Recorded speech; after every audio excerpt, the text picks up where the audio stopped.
Hello मेरे प्यारे दोस्तों, आप सभी को मेरे YouTube चैनल कहानी का खजाना में स्वागत करती हूँ। आई होप आप सभी लोग खुश होंगे, स्वस्थ होंगे। चलिए दोस्तों, आज आप सबको मैं एक नई कहानी सुनाती हूँ। उसने मुझे सोफे पर ही मेरे दिल की धड़कन जोर जोर से धड़कने लगी।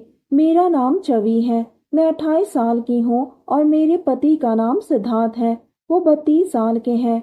वो एक बड़ी कंपनी में काम करते हैं। कंपनी की तरफ से वो अक्सर टूर पर जाते रहते हैं, जिसके कारण मैं हमेशा घर में अकेली ही रहती हूँ।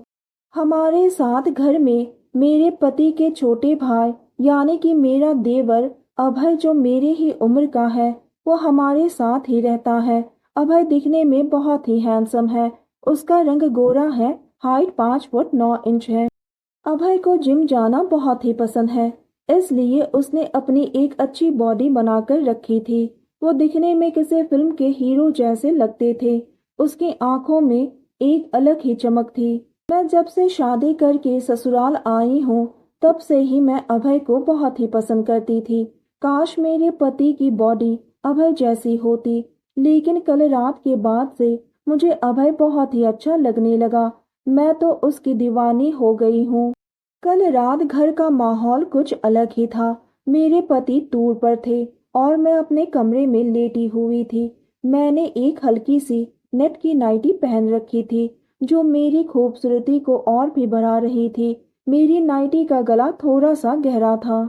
दोस्तों, थोड़ा सा समय निकालकर इस कहानी को अंत तक जरूर सुने। दोस्तों, आप लोग चैनल को सब्सक्राइब करना भूल जाते हैं।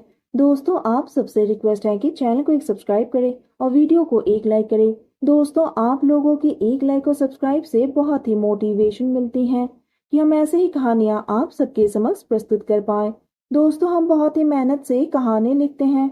आशा करती हूँ कि यह कहानी आप सबको पसंद आएगी। चलिए अब कहानी में आगे बढ़ते हैं और आपको यह कहानी सुनाते हैं।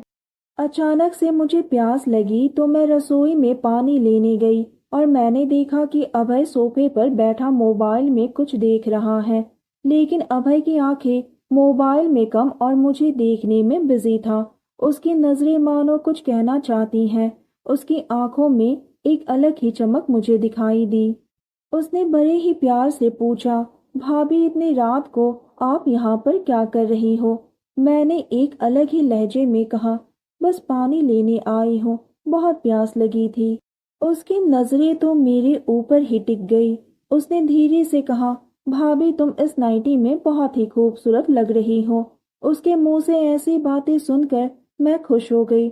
चलो कोई बात नहीं, पति तो मेरी तारीफ करते नहीं है, देवर ने ही मेरी खूबसूरती की तारीफ कर दी।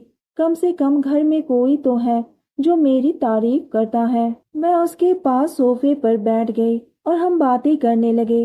अभय की नजर तो मेरे चेहरे से हट ही नहीं रही थी। मैंने पूछा, अभय तुम्हें क्या लगता है, मैं दिखने में कैसी हूँ?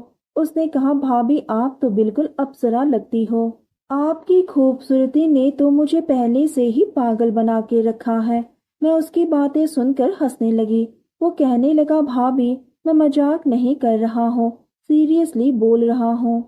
उसने धीरे से मेरा हाथ पकड़ा और वो एकदम ही मेरे करीब आ गया। उसकी गर्म सांसें मेरे चेहरे और गर्दन पर पड़ रही थी। मैंने उसकी तरफ देखा। हम दोनों की आंखें प्यार की गहराई में डूब गई और फिर हम दोनों के होठ आपस में मिल गए। मेरी दिल की धड़कन तेज हो गई। उसने मुझे सोफे पर ही वो कहने लगा, भाभी आज मैं आपके पति की कमी को दूर कर दूंगा। आप हमेशा कहती हैं ना कि जब भाई टूर पर जाते हैं तो आप उनकी कमी महसूस करती हैं। आज के बाद से आपको ये कमी कभी महसूस ही नहीं होगी। वो धीरे धीरे अपने काम में आगे बढ़ने लगा। वो कहने लगा, भाभी मुझे आपका साथ पाकर ऐसा लग रहा है जैसे मैं स्वर्ग में हूँ। उसकी बातें सुनकर मेरे दिल को बहुत ही सुकून मिला। उसने कहा, भाभी तुमने तो आज मुझे अपना दीवाना कर दिया। उसकी आंखों में एक अलग ही खुशी और चमक थी। मैंने कहा, अभय तूने भी मेरी ये रात हमेशा के लिए यादगार बना दिया है। वो कहने लगा, भाभी अगर आज के बाद आपको रात में कभी भी प्यास लगे तो आप मुझे बुला लेना। अपने खूबसूरत नाजुक पैरों को तकलीफ देने की कोई ज़रूरत नहीं है। मैं ही आपके लिए पानी लाकर आपके कमरे में दूंगा। आप बस मुझे हुक्म करना। आज के बाद से मैं आपका गुलाम बन गया हूँ। मैंने हंसते हुए कहा, अच्छा देखते हैं शैतान, तुम मेरी कितनी सेवा करता है। कल को जब तेरी शादी हो जाएगी, तुझे तेरी पत्नी मिल जाएगी, तब तो तू इस भाभी को भूल ही जाएगा।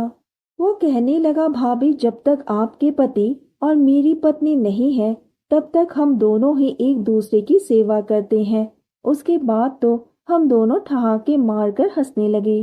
तो दोस्तों, यह कहानी सुनने के बाद आप सबकी क्या राय है, हमें कमेंट करके ज़रूर बताइए और साथ ही इस वीडियो को एक लाइक करें, चैनल को एक सब्सक्राइब करें और नोटिफिकेशन बेल को भी ज़रूर दबाएं ताकि अगली अपडेट सबसे पहले आपको मिले। दोस्तों, आपकी एक लाइक और सब्सक्राइब से बहुत ही मोटिवेशन मिलती है कि हम ऐसे ही कहानियाँ आप सबके समक्ष प्रस्तुत कर पाएं। आप सबने अपना कीमती समय निकालकर इस वीडियो को सुना, इसके लिए आप सभी को धन्यवाद करती हूँ। धन्यवाद दोस्तों।